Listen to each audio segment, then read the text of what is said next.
So I'd first like to address the suggestion that dual billing is the obvious solution to the issue. The idea of dual bills seems simple in concept, but Shipley knows firsthand that having to pay one extra bill per month is a barrier to competition and new products.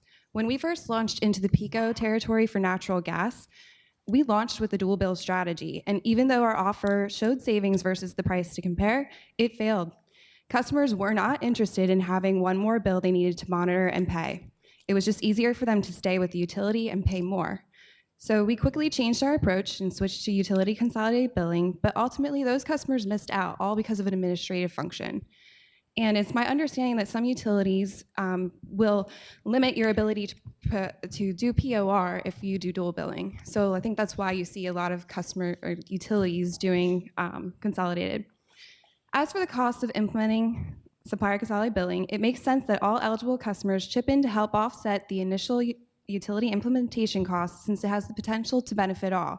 I recall someone mentioning that PICO's cost would be approximately $3 per customer across their system.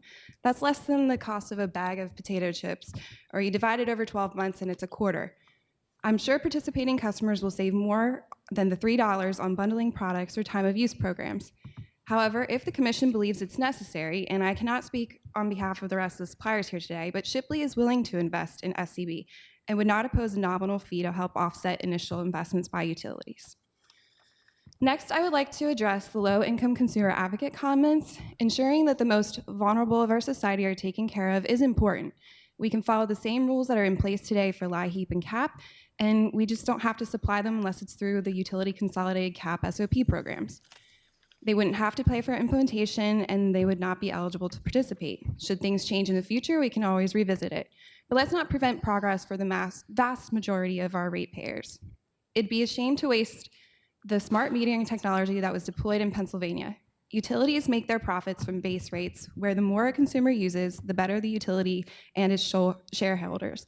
Since they cannot make or lose money on the commodity portion of the bill, why would they be incentivized to help consumers find ways to conserve or have time of use programs? This is where suppliers come in with our expertise.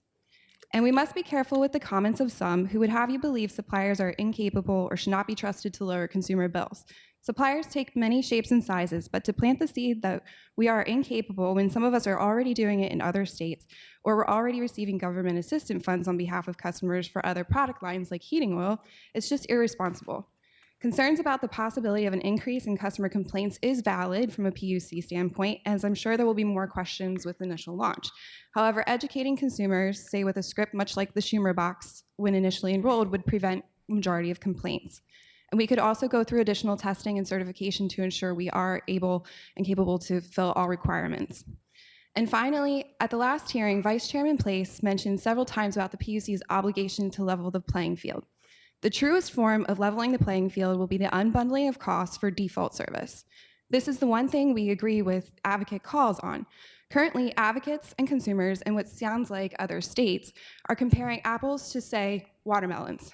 The apple is the utility's price to compare, and it's just the generation cost. As a supplier, we have all these other costs that we have to cover in our price that we're being graded on. And we're covering costs that include generation, customer service, billing systems, EDI, marketing, HR, benefits, mailing costs, PUC fees, gross receipts tax, rent, and ROI, and the list goes on. So it's pretty amazing when suppliers are able to beat the price to compare, even after having all those costs in our pricing. And it just shows that competition is working. Removing those costs, or at least a fair share of costs to serve generation from base rates, and putting them in the price will be the ultimate determinant of whether or not consumer bills are being lowered. And we'll have a level playing field for a true apples-to-apples comparison, especially if that's how we're going to be graded. Supplier consolidated billing and unbundling combined will create the optimal competitive environment in Pennsylvania. Thank you. EGS Coalition. Thank you, Your Honor. Good afternoon, Chairman, Vice Chairman, and Commissioners, Your Honor, and representatives of ACMO. We thank you again for the opportunity to appear to offer further perspective on supplier consolidated billing. With all due respect to the opponents of supplier consolidated billing, they've taken their best shot in making a legal argument that you can't move forward due to provisions in the Public Utility Code, but their efforts have fallen short. They've essentially cobbled together legal arguments with vague references to various sections of the code, which when you look at them together, it simply doesn't hold water. Importantly, the opponents have failed to refer to a single provision in the Public Utility Code that prohibits the implementation of SCB. And the reason for that is simple. There isn't one. By the same token, the code doesn't have a sentence that says the Commission may implement supplier consolidated billing. But that's not the standard that applies when considering whether the Commission has legal authority to take action. You can take action based on either express powers or implied powers, and your powers are very broad. Some specific parts of Chapter 28 that give you this authority are, first, Section 28043. That's the provision that expressly states that the Commission may require the unbundling of services other than generation, transmission, and distribution. That authority absolutely includes billing services performed by other entities, including suppliers. The only functions that the code carves out to continue as monopoly services are transmission and distribution. Many provisions of the code authorize and even obligate the Commission to foster the development of a competitive market for generation. The law further expressly authorizes you to impose any requirements on suppliers that you think are necessary for the protection of the public and that are necessary to maintain the quality of the services that consumers have received in the past. Notably, suppliers have agreed to subject themselves to the Commission's jurisdiction and to comply with those consumer protection requirements. So with the authority that you have to require further unbundling, the obligation you have to create a competitive market for generation supply, and the ability you have to require suppliers to comply with consumer protection requirements, you have all the legal authority you need to implement SCB. You've heard from the opponents that the Pennsylvania Supreme Court decision in Delmarva prevents you from implementing SCB, and that's simply wrong. Delmarva stands for exactly the opposite of what you've been told. What Delmarva says is that you can treat suppliers like public utilities for some purposes, but not treat them like public utilities for other purposes. It further says you can't treat suppliers as public utilities for assessment purposes. But it specifically says that you can treat suppliers like public utilities when they are providing billing services. You've also been told that the Commonwealth Court's decision in DCIDA prevents you from implementing SCB. And again, that's simply not true. In DCIDA, PPL refused to offer a TOU rate to customer generators, despite being required to do so under the law, and elected instead to rely on suppliers in the market to offer that rate.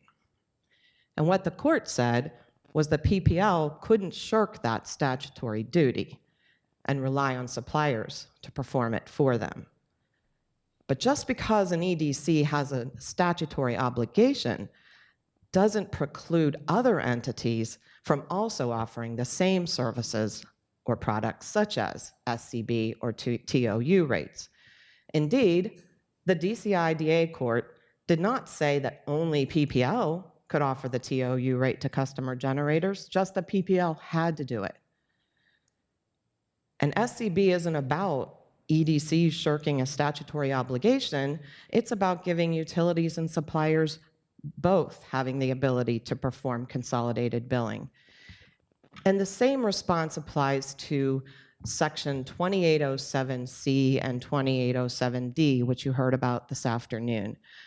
C is the one that requires EDCs to provide consolidated billing services, and D is the one that requires EDCs to perform customer service functions. Neither of those sections, I should point out that we handed out an exhibit, SCB Coalition Exhibit 2. Questions 7 and 8 on that document address 2807C and D. So we refer you to those. But the bottom line is that nothing in either of those sections says that it can only be the EDC providing consolidated billing services. It's just saying that they have to provide it. In essence, SCB is about fundamental fairness. The General Assembly has set up a structure that intends for distribution and supply services to be performed by two different entities, EDCs and EGSs. Therefore, it's simply not fair that of those two entities, only one of them, the EDC, is able to perform consolidated billing services. As suppliers have told you a month ago, and they'll tell you again today, this framework severely inhibits their ability to develop any kind of trusting relationship with their customers in a manner that meets the customer's expectations. As to claims that suppliers can issue their own separate bill under the dual bill option, that might sound like a practical alternative, but as Ms. Greenhalgh mentioned earlier, it's very impractical in reality. It's just not what customers want, and it's not what they expect from their suppliers. And suppliers are the ones in the market interacting with these customers, hearing from these customers, and knowing what it is that they want and need. And they also know what the expectations of them are in a competitive market. And from experience, the suppliers are here telling you that the dual bill is not an acceptable option. If it were, they'd be using it today. Utility consolidated billing is also not an acceptable option. If it were, we wouldn't be here today. But utility bills don't allow suppliers any opportunity to develop relationships with their customers. And also the format and functionality of the utility bill, they're both very inflexible and inadequate in allowing for any kind of product to show how the product is benefiting the customer. So they don't see the potential products that could be offered to them, and they don't recognize the benefits of the products that they're selecting. And besides all that, suppliers shouldn't have to rely on utilities to do their billing. This framework puts the utility in a gatekeeper role, and where they can actually censor what the suppliers are putting on the bills. During the earlier session, you heard from Mr. Fulham, I believe it was, who said that in a default service proceeding of First Energy several years ago, that a RISA witness said that POR is what is needed for the market. That testimony was given in a 2009 default service proceeding. So that would have been just as rate caps were expiring, and so the market was very, very much in its infancy at that point. And what Mr. Callagher actually said was that POR, when coupled with, I don't have my glasses on, with utility consolidated billing, is a key component in developing a market. So here we are 10 years later, and the suppliers are telling you, this is what we need now. As to supplier consolidated billing in Illinois, it was mentioned that that option has not been used by suppliers. That's because the way it is structured, suppliers there would have no ability whatsoever to manage bad debt. They cannot ask for a termination of service if customers aren't paying, and suppliers can't be in the business of providing free electric service. Perhaps the biggest red herring you've heard from the opponents is that Chapter 14 somehow prevents you from moving forward with SCB. Nothing in Chapter 14 interferes with your broad powers under Chapter 28 to create a competitive market for generation. Importantly, as we have said, all of the rules set forth in Chapter 14 can and should, under the clear language of Chapter 28, be applied to suppliers offering supplier consolidated billing. It's essential to keep in mind that the legislature passed Chapter 14 at the behest of the utilities, not to give greater protections to consumers, but rather to give utilities the tools they need to terminate customers for non-payment. In fact, the law was designed to diminish the Commission's authority to order payment arrangements, but it was never intended as a limitation on the Commission's authority to unbundle EDC services to enhance electric choice under Chapter 28. Pointing to Chapter 14 as an obstacle to SCB is just one more example of the lengths utilities are willing to go to protect their monopoly status as the only entity in the market who's allowed to offer consolidated billing services. From a legal standpoint, Chapter 14 and Chapter 28 of the Code are two different chapters on two different subjects.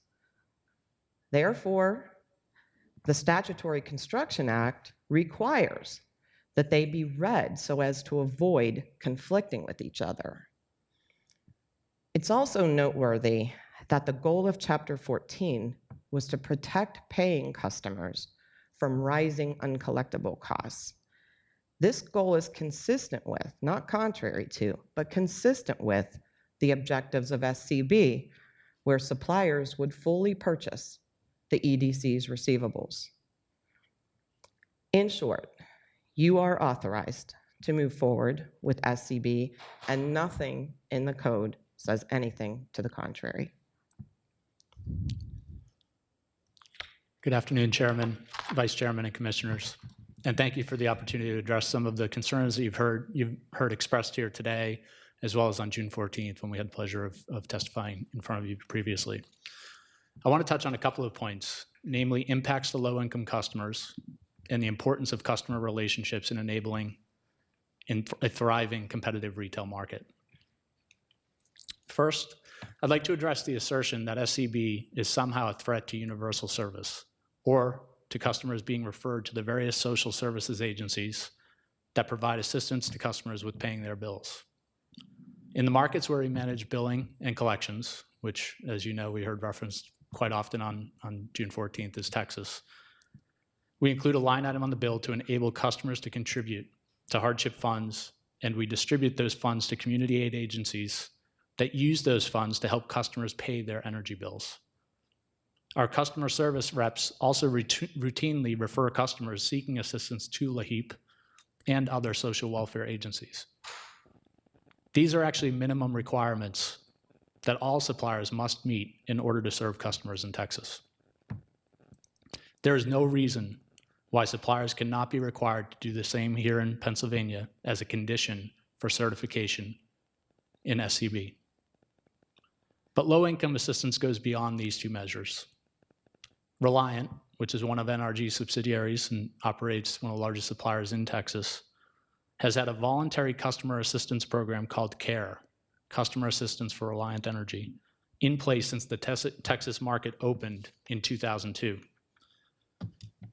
Reliant works with 50 nonprofit social service agencies across Texas to provide funds to customers who qualify for assistance with their electricity bills.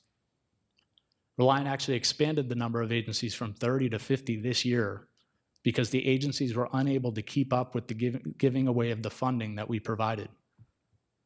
We also allow agencies to roll unspent funding over to the next program year.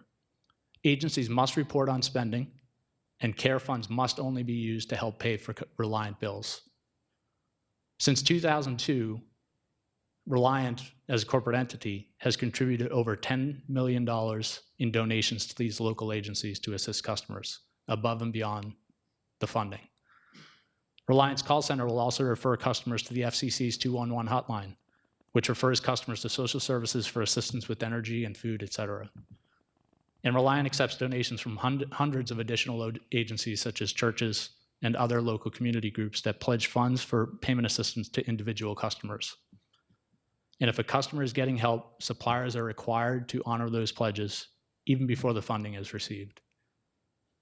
And most importantly, the consumer advocates in Texas have worked collaboratively with stakeholders to structure regulations and to provide feedback on those voluntary programs. We're not aware of any concerns that have been raised by those advocates concerning billing collections or service termination in relation to low-income customers or any other customers that they represent.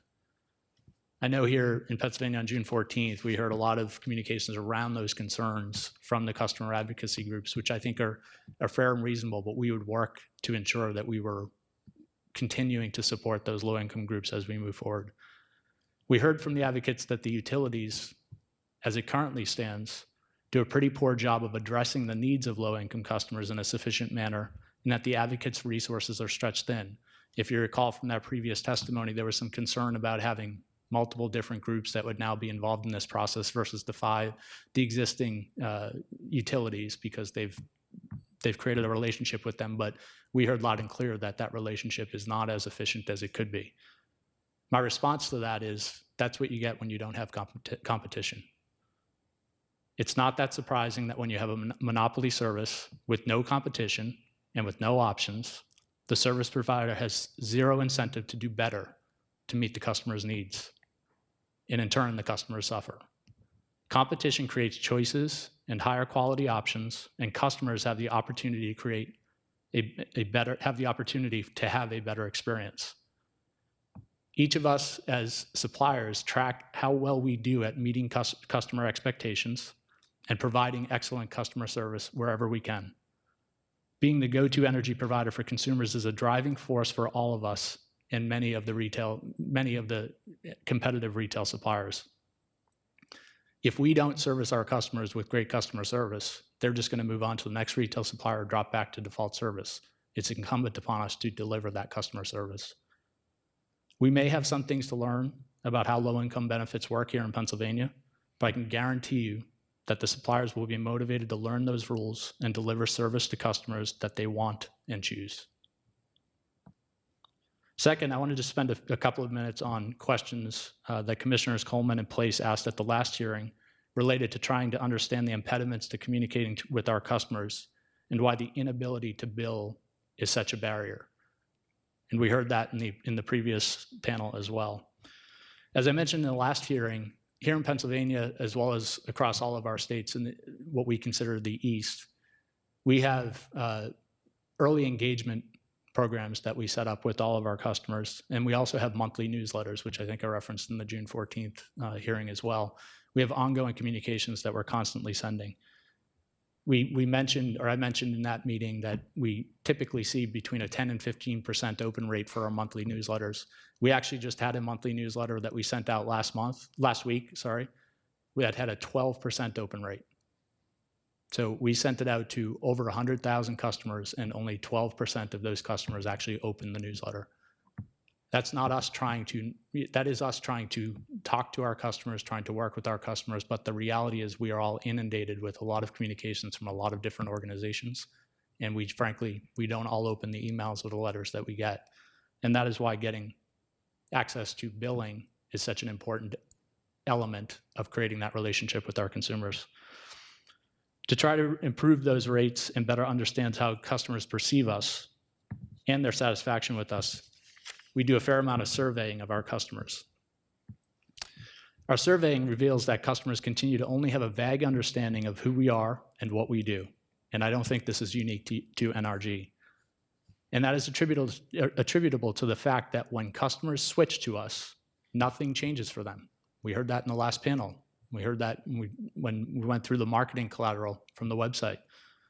They continue to get their bill from the utility, and they pay their utility, and their lights stay on. In one of those recent surveys, I just want to read you a couple of quotes that we got from some customers. So I want to, if you bear with me, 3 quotes that we have from customers who received this survey from us within the first 1 to 2 months of becoming customers of NRG. The first quote is, "I can't tell if I'm saving money or spending more money by using NRG. The bill is very confusing." This is a customer, again, who had just signed up with us within the past month. The second customer, "Because I've only had one billing cycle with NRG, and I also got a bill from PECO for an even larger amount of money, which I paid, I am assuming NRG got what they are entitled to. It is all very confusing." And the third customer, "There's no difference that I can tell between NRG and PECO. I was really hoping to get better customer service, but everything still runs through PECO." That's 3 examples of customers who within the first 2 months of being customers of NRG are already confused. And we do our best to engage those customers. This is not an example of us trying to sign up customers and move on. And that, we have several surveys that is very repetitive of that specific theme. And this is despite having a robust customer engagement program, which we continually work to improve, to regularly communicate to our customers. Customers have told us repeatedly that they don't have enough direct dealings with us to form an opinion about us. They're confused about our role because they don't see us as a service provider when they don't get an invoice from us or pay us. We can communicate to our customers and offer them a variety of attractive products, but at the end of the day, the customer cannot make the connection about what we do because nothing changes for them. Our experience here is not unique. J.D. Power has conducted a residential customer satisfaction survey in 2016 about their interactions with retail electricity providers. One of the notable conclusions they highlighted is that a supplier's ability to have a direct relationship with the customer unequivocally impacts the customer's perceptions of his or her supplier and plays an important role in determining the customer's satisfaction with that supplier and the services it provides. Referring back to the previous panel, when we heard about some of the First Energy comments in terms of the additional products that they know that those customers have signed up for, I would ask, how are those products marketed to those customers? Not necessarily that they were included on the bill from a charge perspective, but those additional products were because of the engagement that First Energy has with those consumers and were marketed to those consumers because of that relationship. I brought with me a chart to illustrate the point that I believe we've circulated prior to the meeting, which is the J.D. Power chart that you all should have. What jumps out from the J.D. Power's findings is that across the Northeast states surveyed, which includes Pennsylvania, so it's the handout that has 2 pie charts on it, yes, sir. Price carries the largest weight and has the largest impact on customer satisfaction. In contrast, where the competitive electricity supplier manages the customer relationship, specifically Texas, billing and payment has equal impact on customer satisfaction as price. And when you remove billing and payment from the Texas results, the factor importance weights are similar across the Northeast and Texas. Those findings are consistent with our own experiences on why the billing relationship is so important, even for customers who pay electronically or don't receive paper bills. They get that email every month from NRG, and they send their payment to us. They look to us to bill them correctly and process their payments correctly. And that interaction helps them build trust with us and that we know what we're doing. Even for customers who don't get that paper bill, another of the advantages of having the billing relationship is that we learn how the customer pays, when they pay, what payment channel she uses, which allows us to customize options to meet those customers' preferences. This is not simply about getting the bill and our name on the format of the bill. It is being the functioning biller within the process. That would allow a direct relationship with the customer and access to information that is not available on the ECL, not available in historical usage, and not available through the EDI. Absent a direct relationship to learn about that customer's behavior, we simply do not have the information necessary to innovate to meet that customer's needs. I appreciate the opportunity to meet with you again today, and now I'll turn it over to Phil. Thanks, Mike. Good afternoon, Chairman, Vice Chairman, and Commissioners. My name is Phil Woodyard. I'm the Chief Operating Officer, WGL Energy Services. I'd like to thank the Commission and its staff for providing WGL Energy the opportunity to participate today, as well as at the June 14th hearing, where my colleague conveyed to you our support for consolidated billing, supplier consolidated billing. I'm here today to reiterate that strong support for SCB and to offer a few more points about how important SCB is in the deployment of innovative products and services. Pennsylvania consumers have been prevented from realizing many valuable benefits of electric choice because SCB is not available. Not only does SCB enable suppliers to establish a more direct relationship with customers, which facilitates greater trust, it will also allow suppliers to offer a variety of other value-added services, such as appliance or maintenance protection plans, security services, energy efficiency products, and more. Furthermore, SCB can provide a platform for alternative pricing and convenient payment options, such as quarterly billing or prepaid discounts, which are becoming increasingly popular in other markets where these options are allowed. WGL Energy has successfully served customers with creative products throughout our history. We've been a leader in offering a variety of green products and included an additional 5% wind energy in all of our residential electric offerings for over 15 years. We also include carbon offsets in our standard natural gas products to partner with our customers in improving air and water quality.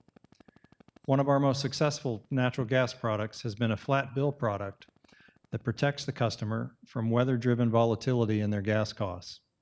Customers are charged the same amount each month with no annual true-up, and WGL Energy manages their gas commodity and utility charges, covering all of the pricing and weather risk. Tens of thousands of customers have been very loyal in choosing this product, many of whom have enjoyed this price and budget protection for over 15 years. This successful program has required close coordination with one utility.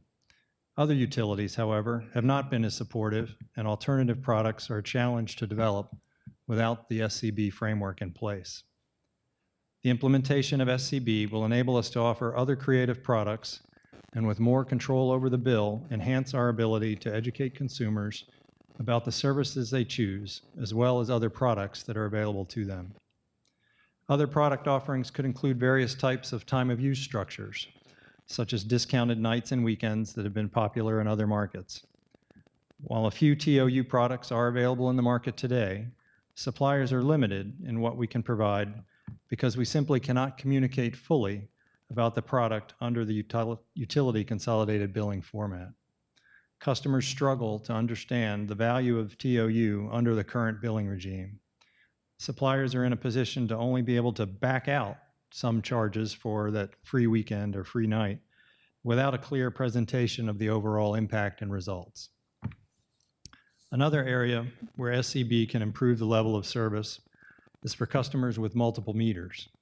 A commercial customer may have many accounts and properties and desire to receive a single summary bill at a time of the month that they choose to be most effective for them. A supplier can accommodate these requirements and manage the billing process within SCB in a much more flexible fashion than is available under today's options. While utilities have recently been allowed to provide some of these value-added services to include smart thermostats and even Christmas lights for your home, the competitive market is better positioned to provide these services to consumers who value the offers and can take advantage of them. And most importantly, utility ratepayers are not burdened with the costs associated with product innovation. I'd like to briefly touch on questions raised at the last hearing about the cost to implement SCB. While there will be some costs associated with implementing SCB, there will also be some savings, as there was some discussion earlier. Some savings for the utility in the areas of sending out fewer bills, and bad debt will be transferred as an issue for the suppliers to manage for those customers on SCB.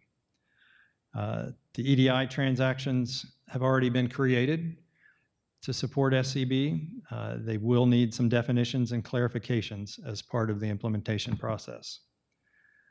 The SCB implementation costs can be managed in the same way that costs associated with prior enhancements were also addressed.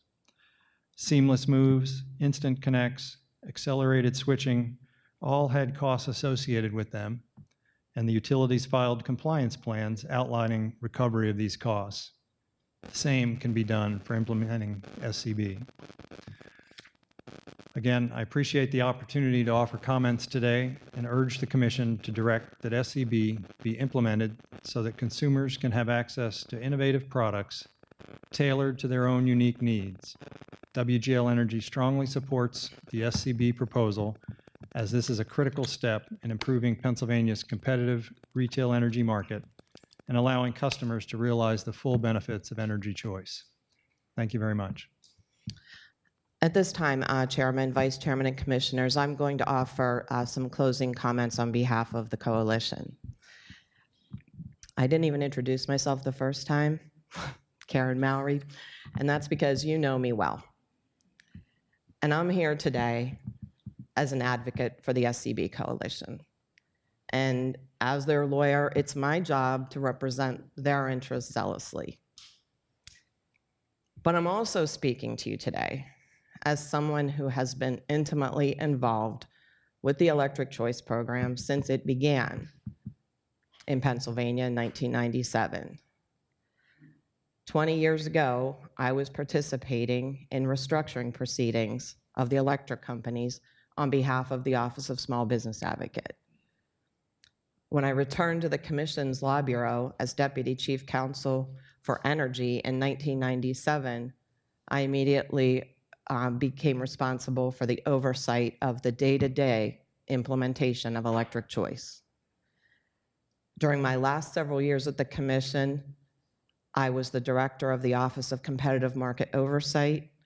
I ran the retail markets investigation, and I handled the monthly charge calls that, again, dealt with sort of day-to-day issues. No one in this room wants electric choice to work more than I do. So I was thrilled for the opportunity that the coalition gave me to represent them in this proceeding.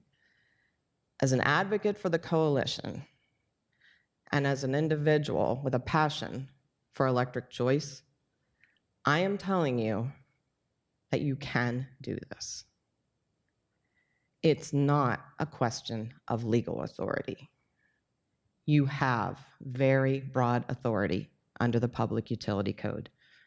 You have the authority you need. It comes down to whether you want to do it. It's whether you have the will to do it, to take this market to the next level.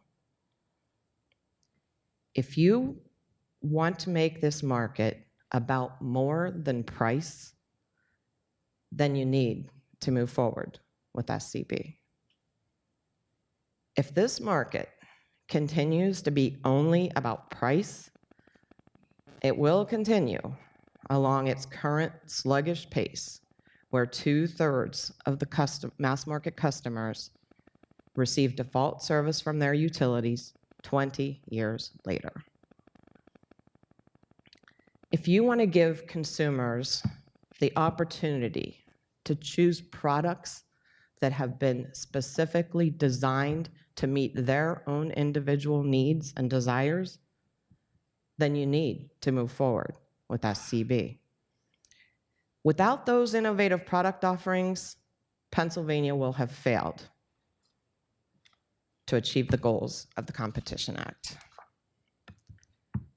If you want to capitalize on those smart meter investments that Pennsylvania has made, then you need to move forward with SCB. Without the ability to include charges for those products that were made possible by smart meters on a consolidated bill, EGSs will not be able to show consumers how they are benefiting. If you want to give consumers another billing option that they may wish to choose, then you need to move forward with SCB. Without this additional option, the only choice for consumers who want a consolidated bill will be the utility bill, along with all its limitations on the types of products that can be offered. If you want suppliers to be more accountable to their customers, and if you want more transparency for customers about what they're purchasing and who they're purchasing from, then you need to move forward with SCB. Absent this progress, consumers will still sign up with suppliers, but they'll continue to be unaware who their supplier is since they don't receive a monthly bill from them. If you want to remain a national leader for electric choice, then you need to move forward with SCB. Follow what Texas has done with billing, but conform it to the Pennsylvania rules and regulations. What we know is it can be done, and it has been done, and it is working.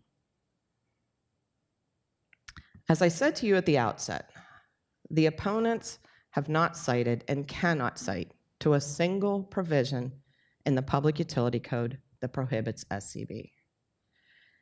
We all agree that the code likewise doesn't have a sentence in it that says the commission may require the implementation of SCB. But we also all know that the code doesn't have to be that precise. Every day, the commission takes actions that aren't expressly authorized by specific language in the code. And you do that because you have broad powers. What the code does not expressly authorize, it gives you power to do through implied authority. As a recent example, the commission has determined that it may rely on these broad implied powers to require suppliers to issue refunds to customers. And this decision has been made despite the fact that the only language in the law addressing refunds specifies that only public utilities can be ordered to issue refunds, and even only then when there's been a finding that the rates are not just and reasonable. Yet for SCB, you don't even have to rely on implied powers because the code expressly states that the commission may require further unbundling of services. And several provisions of the law authorize and even obligate the commission to make this market work. The suppliers who are active in this market are here telling you that they need SCB to make it work. And that's not just the members of the coalition. It's a group of diverse suppliers of different sizes with different business models. It includes the Retail Energy Supply Association. These companies know their businesses and they know they need SCB. So why are the utilities fighting so hard against it? Well, they also know the value of the direct billing relationship. And they want to preserve their monopoly status as the only entity in the market who can provide consolidated bills. We get that, but we don't buy it, and neither should you. As to the consumer advocates' opposition, it's puzzling. We question why consumer advocates are trying to limit the choices that are available to consumers in the market, especially when the same consumer protections will be in place. The law says you can impose any requirements on suppliers that you believe are necessary to protect consumers, and suppliers have indicated a willingness to submit to the commission's jurisdiction and comply with those requirements. With respect to the provision of billing services, you have full authority to require suppliers to comply with the mandates of the law. And with suppliers, if they don't follow the rules, you can revoke their license. And unlike utilities, suppliers don't have captive customers. They have to work to acquire and maintain those customers. And so that provides a natural incentive for them to furnish better customer service. If they don't, their customers can leave, but they can never leave the utilities. Some mention has been made of costs, but very little has been done by the utilities to quantify them. We've heard us $4.6 million from PECO, and I think there was another $4 million from another company, but I'm not sure who it was. But we know the $4.6 million translates to approximately, on average, $3 per customer. And back in the restructuring settlements, the EDCs were actually agreed to give billing credits when customers didn't receive a bill from them and instead got a supplier consolidated bill. It's important to note we're not talking about system-wide changes to billing infrastructures. We're talking about modifying EDI transactions so that information can flow in reverse between suppliers and utilities. And whatever costs are incurred to develop those EDI transactions would be offset by lower uncollectibles for the utilities handling fewer complaints and calls, and the utilities sending out fewer bills. It's also important to note that SCB leaves the cost of product innovation to the competitive market instead of going through and upgrading utility billing systems for every new product. One thing we know for certain: utilities won't do anything until the Commission requires them to. In the past, the utilities have raised the same types of barriers and implementation difficulties for other market enhancements. But that didn't stop the Commission. Instead, the Commission sent a clear message that enhancements were needed, and the utilities complied. And in doing so, the Commission has established Pennsylvania as a national leader for retail choice. You have the legal authority to move forward. Now you must resolve to move forward. It's time to let the naysayers know that the Commission is ready to implement SCB. Thank you for your time, and we are available for Q&A. Questions and remarks, Chairman? Thank you. Start out with Commissioner Sweet, if you have any questions. Yes, thank you, Madam Chair. There were sort of three subject matters I wanted to probe this afternoon, and you've touched on them, and maybe I want to come at them from a little different angle. The three are the matter you just discussed at the end, which is this lawful? I think a second question is it worth it, both from a financial and just a pain standpoint to make a fairly dramatic transition like this? And then the third thing is really the impact that this is going to have on really a whole set of low-income customers throughout the Commonwealth of Pennsylvania.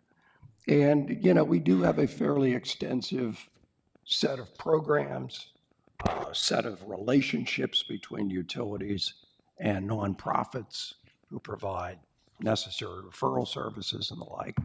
And that I do need to understand that better, how this transition would work.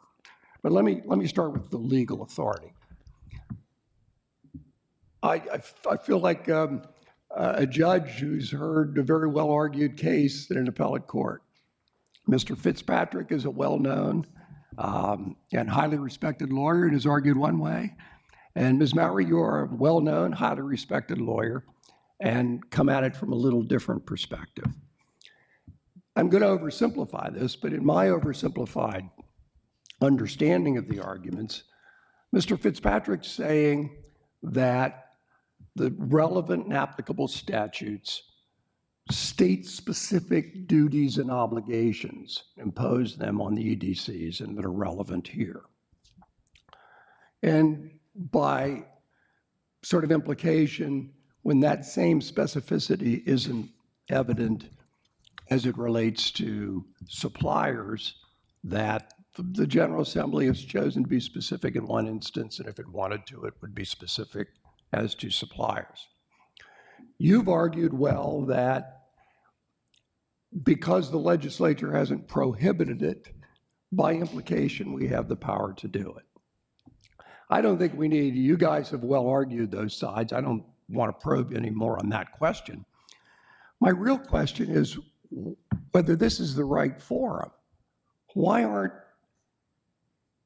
isn't this coalition across the street making this case to the General Assembly, who could clearly and definitively resolve the legal debate and would take away the uncertainty that will result if we would take action to permit supplier consolidated billing? Because if we do that, it's bound to be appealed.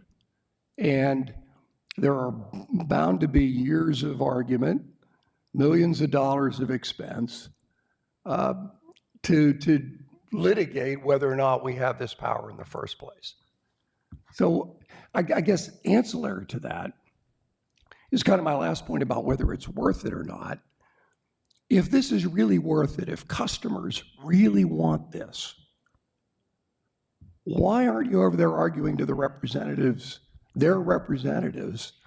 to reflect their desires and permit this, instead of sort of obliquely coming to the PUC to sort of express the will of the body politic? Sorry, long-winded question, but I've touched on 2 of my 3 points. Low-income programs we'll get to in 1 second, but I'd be interested in the reaction. In short, why are you here and why aren't you over across the street? First of all, I wouldn't say, Commissioner, that we are only here. I mean, our discussions include some meetings with the legislature as well. However, we don't think we need to be over there because the Public Utility Code already gives you the authority that you need.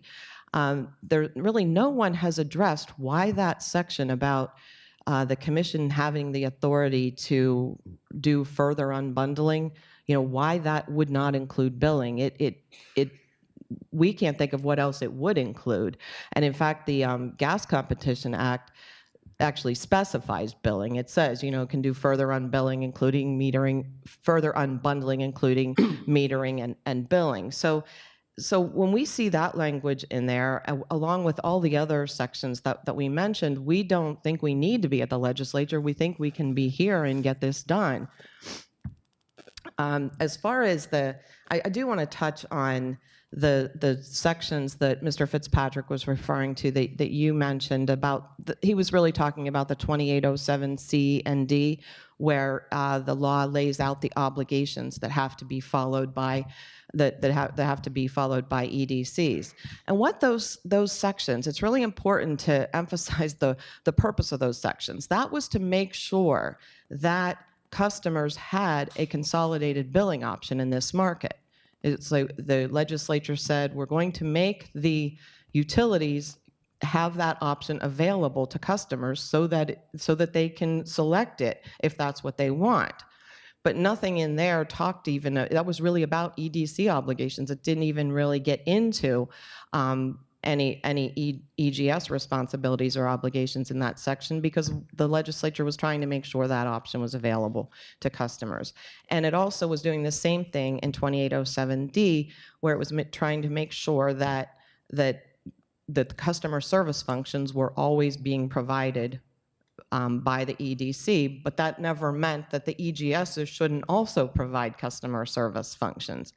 And in fact, the commission back in, I think, 1997, looked at that language when the utilities raised the same argument that they're raising now and said that language doesn't prevent supplier consolidated billing. And it was the same rationale that I just gave you now. So I mean, that's my answers to the questions that you raised about legal authority.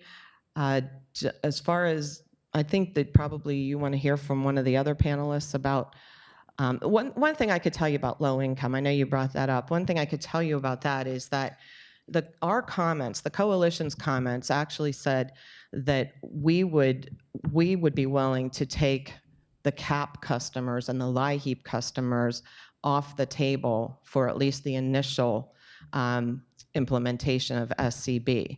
That, we understand that there's subsidies that can't be easily ported from the utility to the supplier, and they wouldn't necessarily follow the customer. So we did say that could be something that could be looked at down the road once you have that portability of subsidies. And I think, do you want to add some more? Yeah, and I would just add to that that's true, but I also want to stress that we have the ability to do it. And I know that it's an area, it's obviously a very sensitive area that we are absolutely looking at and saying, do we delay this? Does it make sense? Do we prove our ability to do supplier consolidated billing, make sure that it's appropriate for all Pennsylvanians, and then move into the low income? I think we're absolutely open to that, and we would discuss that. I think what I wanted to stress today was the importance of knowing that in other markets, we have the ability to do it. And it's not to say that it's easy. It's not to say that you can just flip a switch. But I think in hearing the consumer advocates on June 14th, I wanted to make sure that we are all very clear on the fact that we understand how complex that issue is, and that there's a lot of subsidies that need to be dealt with, a lot of different advocacy organizations and different funding organizations. But we do have the ability to do it. And each of us that operate in the Texas market have requirements to do it. And then from a Reliant perspective and an NRG perspective, as well as some others, go above and beyond that requirement as well. Okay, and Madam Chair, I'll just one follow-up comment, and then I'll yield because I know the hour's getting late. I mean, my concern is we have a fairly complicated, but my guess is, as compared to Texas, fairly robust programs for assisting low-income customers. And Yes. quite frankly, I would not want to put our low-income customers at the tender mercies of a Texas-style program, quite frankly. And I mean, your companies may be doing what you need to do or what you'd like to do in Texas. Yep. Texas is not my idea of a model for Pennsylvania Yep. in terms of helping poor people. That said, I am really, before I can step forward and support this, I really have to understand the implications for those programs and for the people who serve by those programs, because there are hundreds of thousands of them. Yep. We're committing millions of dollars, many millions more than you described, of what are essentially ratepayers' dollars that are shifted and spent in those programs. And it is of, at least for this commissioner, of vital importance that I not just hope it works out, I would have to know it was going to work out. Absolutely. That's understood. And I want to, the number that I quoted, just to be very clear, was a number from Reliant itself. That is not the total number, but that I understand. completely hurt. And a number of 4 million or 10 Yeah. million or something doesn't Absolutely hard to understood. relate to it because I don't understand the context in which that would be stated. But Yep.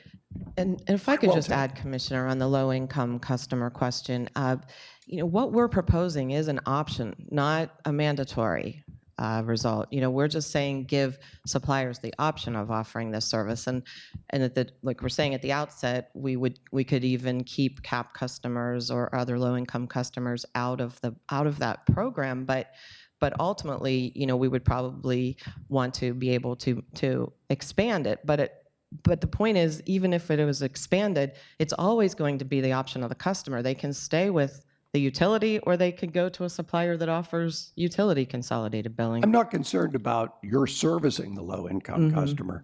I'm worried about how we pay for the low-income customer. So it's and the question of the subsidies that you were relating to, whether we would have the kind of and I'm calling them robust, although in other contexts I'm saying they're meager, and I think they need to be improved. But I would want to be very sure that we're still going to be able to support the programs that we have today to assist low-income customers. My expectation would be that those charges would continue to be recovered from all distribution customers, so that the monies that are available for those programs would not be in jeopardy because the supplier is doing consolidated billing, because there would still be a distribution piece that would be paid back to the utility that would cover those costs. And you had also asked about why aren't customers here clamoring for this if this is what they want. And we did address this in our comments to some extent, and I'll keep my answer brief because I know it's time to move on. But our view of it is that the customers aren't really clamoring for it because they don't really know what is possible. They don't know that if we could be in the market offering to bill them on our bill as a consolidated bill, that we could make some of the product offerings that they would like, that they don't even know exist now. And we know everybody's kind of always looking for that shiny new device, like what would we be bringing to the market that's not here? And it's not even always about that. It's as simple as a customer wants to choose that to be billed twice a month or once every quarter, or to pick their due date that ties in with their payday. So it's just the idea that every single customer can have a customized product developed by the supplier of their choice. So once they would know all that's available and possible, then they probably would be clamoring for it. I'd love to continue, Madam Chair, but I'll yield to others. Thank you. Commissioner Kennard. No questions. Vice Chairman Place. Yeah, thank you very much. Commissioner Sweet covered much of the ground I wanted to, and I won't beleaguer too much, hopefully. But one of my concerns, and Ms. Greenhold Testo, referenced not taking on cap customers. On the one hand, okay, that's an elegant solution in a way, but that gives us protections for those customers we're concerned about. But I'm in that scenario, I'm concerned about sort of transitional customers, those who are moving back and forth between low income, not low income. Doesn't that present a particularly thorny challenge to deal with?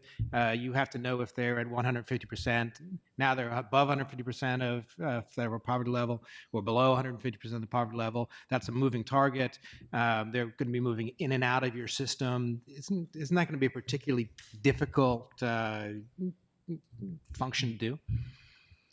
I don't believe so. I mean, right now, the utilities, they are the ones that keep track of that, and they notify us now if a customer is moving into the cap realm, and we have to follow the regulations that are in place to address those. So I don't see any issue with it.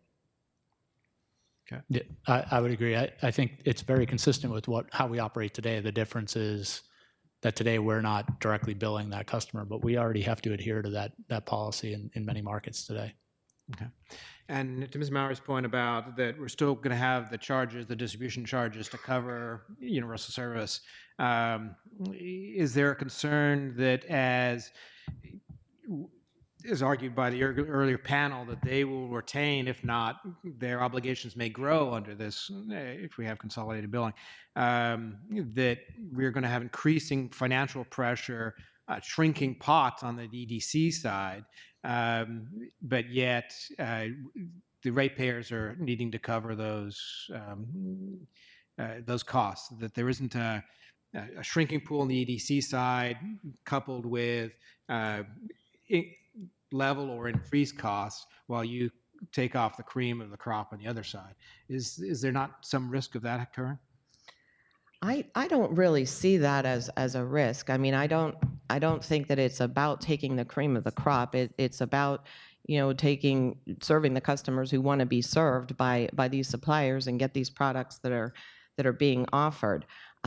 Certainly, to the extent that the utilities have fewer customers that they're billing or even providing default service to, as far as the default service side, they would just incur fewer costs. So there would be no need to find another pot for those. And as far as their billing, if they're billing substantially fewer customers, then they would have substantially lower costs.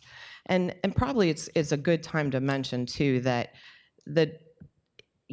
I think we heard if every customer was taking service from a supplier offering consolidated billing, what that would look like. Right now, we only have 1/3 of the customers even shopping at all, and those 1/3 of customers who have taken that leap and are shopping, they couldn't immediately be cut over to SCB even if it were implemented because they're under existing contracts. Nothing could even happen till the renewal. So I guess what I'm trying to say is it's not going to be like a day one we allow supplier consolidated billing, and day two you have 5 million customers taking service from suppliers who are offering consolidated bills. So it'd be kind of a natural phase in. Right, and I see your point. I mean, it does make sense that this is incremental, and there's no watershed event happening here, unlikely. But utilities have an obligation to serve. Private entities do not. So whether you clearly set, all right, we don't want these customers, or this customer is becoming problematic, so we are going to drop that customer. Now it's almost like school choice. We're dropping back those customers on the utility side, and you're retaining the healthier, financially healthier customers. And all the costs that go associated with bad debt service, chasing these folks down, keeping on top of them, making sure they pay their bills. Now are they sort of sifting out and ending up on the utility side? And that's what I'm getting at. Yeah, I don't think in the aggregate that the dynamics really change, because the utility charges are still still starting across all customers. So the funding sources for those support programs are, again, still in place on the utility side of their charges for all customers. So the funding sources don't change. This is just a billing mechanism. Right.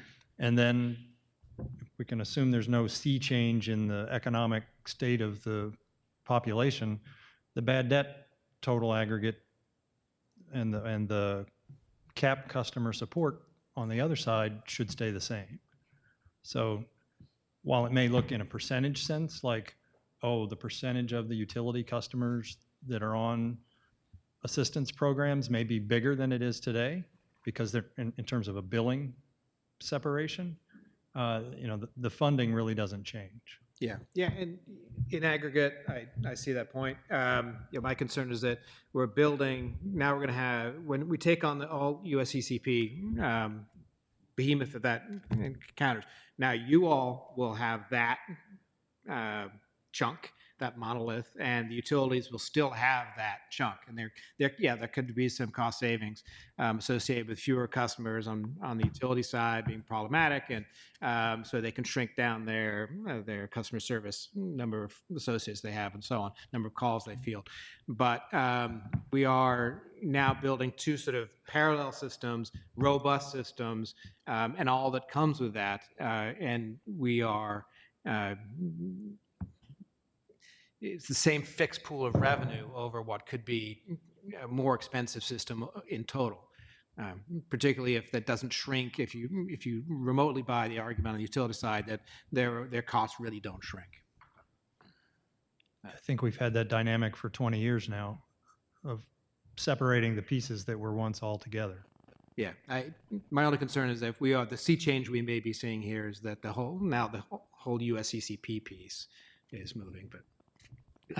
If I could just real quick, just add something too, and then I'll let John speak. But, we think about I'll just talk about how we operate from a supplier perspective, right? We're typically forecasting what our business looks like going forward, and I know there's difficulty in terms of, well, you may have this mass drop back to default service, but I mean, from our perspective, we're always trying to predict what our call volume is going to be next month, what our bill volume is going to be next month, what our collection rates are going to be next month. It spikes in certain parts of the year. It ebbs and flows through certain parts of the year. And I think the reality is that's something that we all I believe are doing anyway, whether it's the utilities or the suppliers. So I don't think that that's uncommon. I think the comment of there'd be no savings, I think there's a reality that there will be some, you need to prepare for additional drops back to default service. But we talked about postage a little bit when Commissioner Sweet brought that up, but I think one of the key ones to call out is the bad debt savings, right? That's a significant savings that I look at and say, well, if the utilities aren't managing bad debt for a population of customers, there should be a savings there. Mm-hmm. And that should be a savings that they should be able to realize that are hard dollars immediately, that we are incurring not only the billing costs, but also the collectibles that we then would take responsibility for. True. No, John Dussel with TXU Energy. I agree with that 100%. And I'd also say we would work, as I think all of us at this table would, to avoid the outcome where the customer becomes a bad debt outcome. Our goal as a rep is to retain the customers and find ways to help them get over a financial hurdle, whether it's creative payment arrangements, whether that's build credits. We will do whatever we can to try to retain that customer as long as we can. So I think you'd actually see the overall bad debt exposure for the market go down. Thank you. All right, thank you. Well, first of all, I thank you all for testifying and the previous panel as well, because it was very exciting, especially when we're talking about legislative issues. I usually have to go across the street to get my fix for missing my time being over in the General Assembly, but today today. I'm able to get it right here. So I'm going to pick up on some of the conversation and discussion that Commissioner Sweet, former representative, had in terms of the legislative. Oh, your skeletons are going up, right? Because I do think it's very relevant and very interesting, because some of the conversation that we've had, whether it's the previous panel and this panel, was the statutory construction and whether or not there's statutory authority to do it. I know Karen Mowry, who's very knowledgeable of the Act, was talking about she believes that the Act is broad enough to allow us to have that statutory authority. And you were focusing on that one section 2804C that talked about the unbundling of services. And I guess in my mind, I was thinking, is there a possibility for a different interpretation? And I will be upfront. Everyone knows that I helped work on the Act, so I might have a different interpretation. But I'm wondering, do you think it's your interpretation, or has there been a discussion of that section to allow for different interpretations of it? Chairman, the only other possible discussion that I've heard about another interpretation would be just that it simply means that billing would be unbundled, the billing services would be unbundled. But what that always leads me to is then, well, why would you do that? Why would you unbundle the billing services from everything else, but then have it continue to be provided by the utility? I mean, it would seem the whole purpose of unbundling it would be to allow another entity to perform those services. And it was that specific language back in 1997 that the commission relied on when they were, when two things happened. When the restructuring settlements were filed that contained provisions for competitive, they called it competitive billing then, and also in individual restructuring proceedings when parties proposed competitive billing, the commission went right to that section of the law and said, you know, use that as their base point for that we're able to do this. Moving on to the customer assistance programs for low-income customers, of course, was a big issue in the General Assembly back when this legislation was being drafted. And if you can see, if you recall, in the legislative intent section of the Act, it talked about the requirement of making sure that those programs are maintained. But what it referred to is that they're maintained by the electric distribution companies. So when I hear the conversation and the discussion, I think it's very interesting. The assumption, Mr. Stark had said his assumption would be that those type of customer assistance programs would continue. And I know that, Karen, in your conversation, you were saying you were just referring to it as an option of something like that. If we had supplier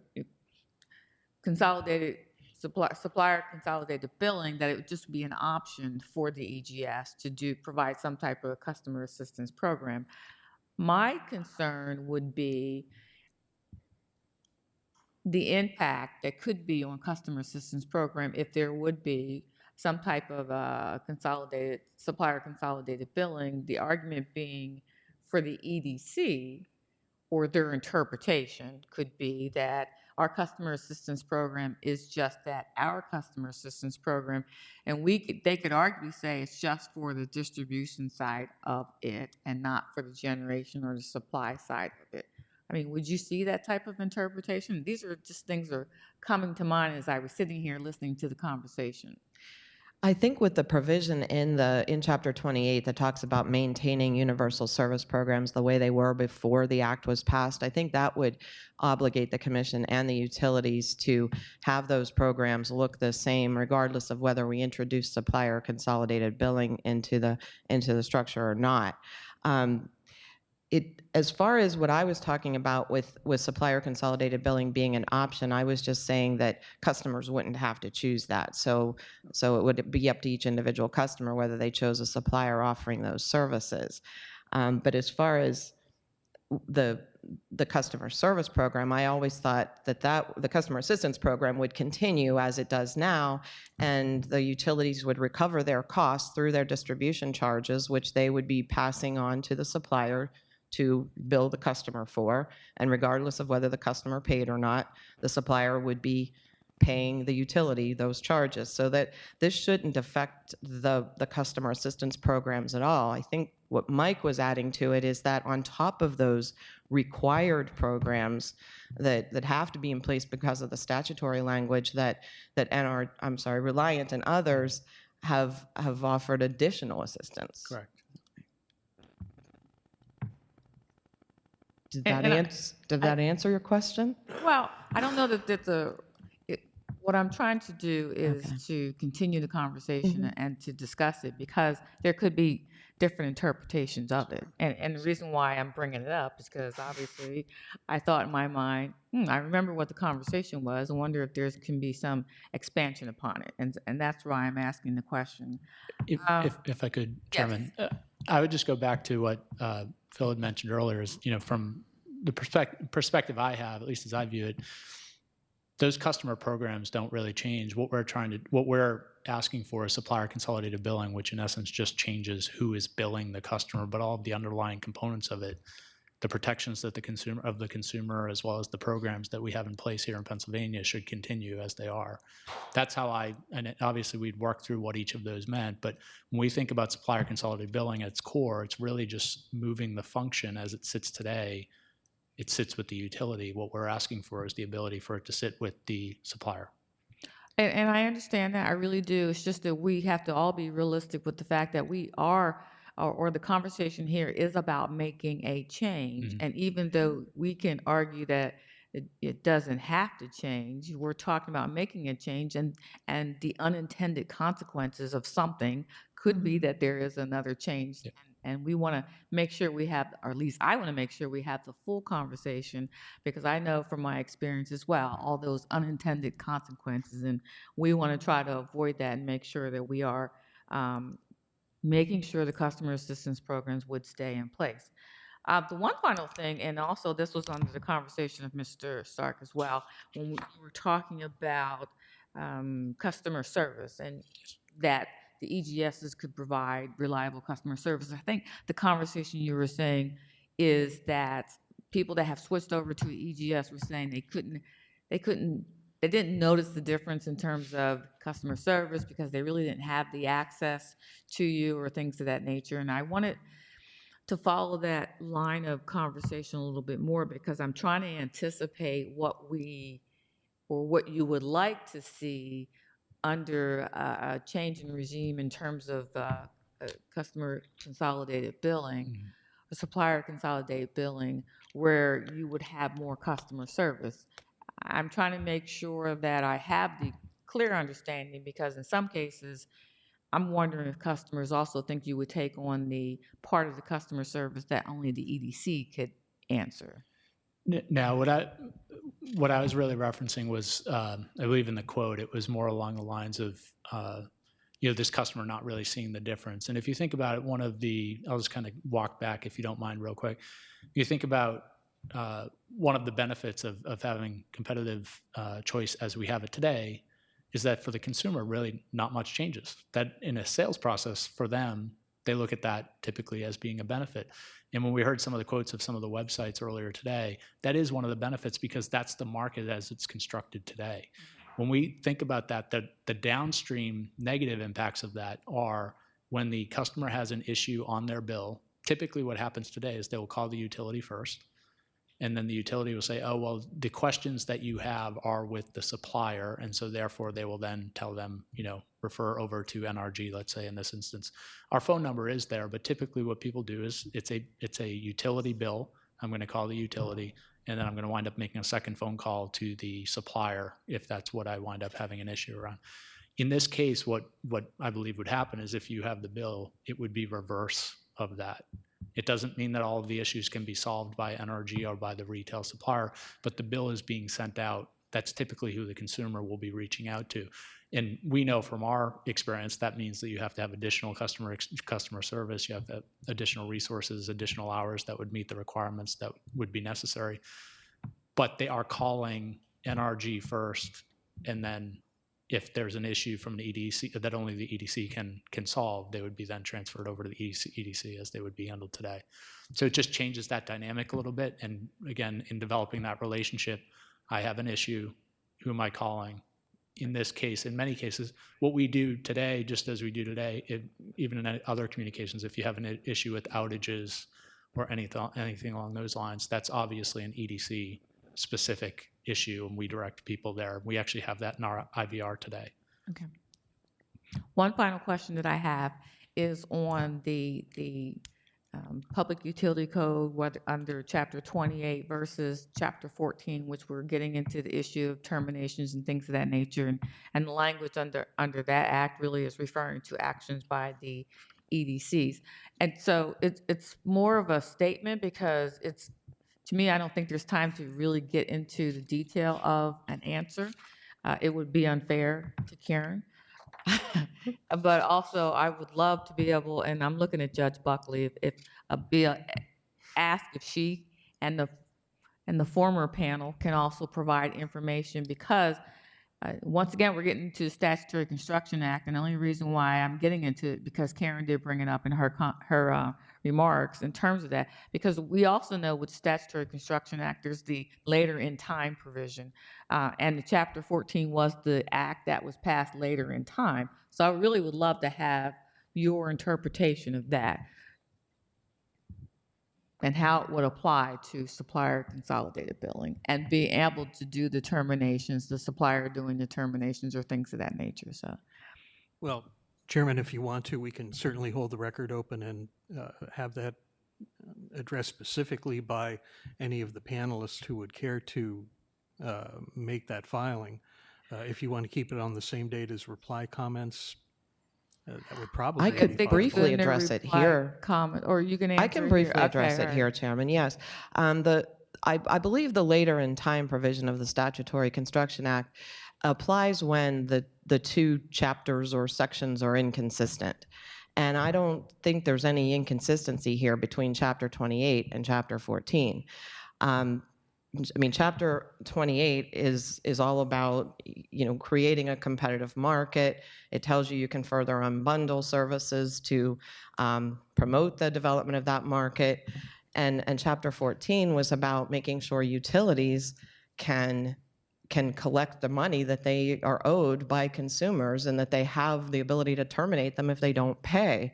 So even though Chapter 14 puts the obligations on the public utilities to follow those rules, what we've said is that we believe you, under Chapter 28, that specific section that says you can impose requirements that you think are necessary to protect the public, that you can rely on that language in 28 to impose the exact same rules on suppliers that are imposed by Chapter 14 on utilities. And you really do that anyway by your Chapter 56 regulations, because those were modified right after Chapter 14 was originally enacted in 2004. Those regulations were changed to mirror Chapter 14, and now there's a rulemaking pending before the Commission to again revise Chapter 56 to reflect the rules that are in Chapter 14. And so I think when you have that authority coupled with the fact that the suppliers are here saying that they will comply with Chapter 14, I don't see the two as being, I think they can live together in harmony. Okay. And the previous panel, if they would like to, provide any comments in the reply comments on that question, that would be great. But that's all the questions that I have. Any other questions? Yes, Vice Chairman, you. If I may, thank you. Just want to play a scenario. So Mr. Smith falls in arrear. He's one of your customers, and he falls in arrearage and calls you up and says, I need a payment plan. You're proposing that you would then have offer him a payment plan, or is that going to be back on the EDC's payment plan? No, it's yours. For supplier consolidated bill, and I'll let If you take CAP customers, and we would offer a payment plan to allow them to become whole again in terms of their payments that are owed from a supply and an EDC perspective. So set aside the cap for a moment, but really a customer who is in arrears, basically, as was mentioned earlier, the first and foremost thing that we would do is work with them to try to figure out how do we make them, bring them up to where they should be from a payment perspective. So that would start with a payment program typically. And then, obviously there are other opportunities for us to try to solve that issue. And that would be the first thing that we would do. And then the last thing that we would do would obviously be termination, right? That's your last resort. But the first and foremost is to work with that customer to try to ensure that they are able to pay their bill as appropriate. Say, and that's exactly how it works in Texas. We have a regulatory requirement around a payment plan, a particular minimum term. You have to offer the customer 6 months to repay whatever their outstanding arrearage is. But like many reps, and I suspect Energy is the same way, we will go above and beyond that because again, we're trying to retain the customer. We'll work with them on duration, work with them on down payment. If they don't really need an installment plan, we'll work with them for a short-term period. We have our Energy Aid program like NRG that we can actually help them provide assistance through agencies and that type of thing as well. So we work with them as broadly and as comprehensively as possible to keep the customer. Right. Well, in Pennsylvania, the statute requirement is 60 months, and say someone who's 0 to 50% of the federal poverty level, no more than 12 or 15% of their income, then you would have to have that in place in your business. That would be your obligation. You'd be taking that on. Exactly. Yes. Yes. Again, that's how it happens. That's how it works in Texas. We provide the customer a couple of different options for a down payment amount, and then we offer them up to 6 months. And if sometimes they require less, we'll provide less. And if they need more, we can work with them on that too. Yeah, but you said 6 months. 6 months, not 16. Okay. Six. Yes. 60 months. 6. Yeah, I know, but in Pennsylvania, it's 60 months. 16. Right. Okay. But what the suppliers are saying is that they Yes. would take all those provisions that are in Chapter 14 and Chapter 56 and make them part of their own business rules. Okay. All right. Thank you. How many would be able to do that? I know that's a big question, but How many? How many my suppliers? response to that was how many of the EGSs would be capable of doing that? Oh, We are, and I think, and you don't even need to answer that, but I think in the beginning, the conversation was not all EGSs would want to do supplier consolidated billing anyway, But we do have 5 members in the coalition who have indicated a desire to do it, and several RESA members as well, and WGL. So I mean, it's a diverse group, and they're doing it in other states, and the rules are different, but they're not, and they're different, but there's nothing about the Pennsylvania rules that they can't adopt as their own business rules. any other questions? No? Turn it back to you, Judge. Very well. Then my understanding then, Madam Chairman, is that the comment period, of course, is open until August 24th, 2018. And if the panelists or other parties wish to respond to your specific inquiry, that would be the deadline for making that response. Correct. Very well then. With that, if there's nothing further, we stand adjourned.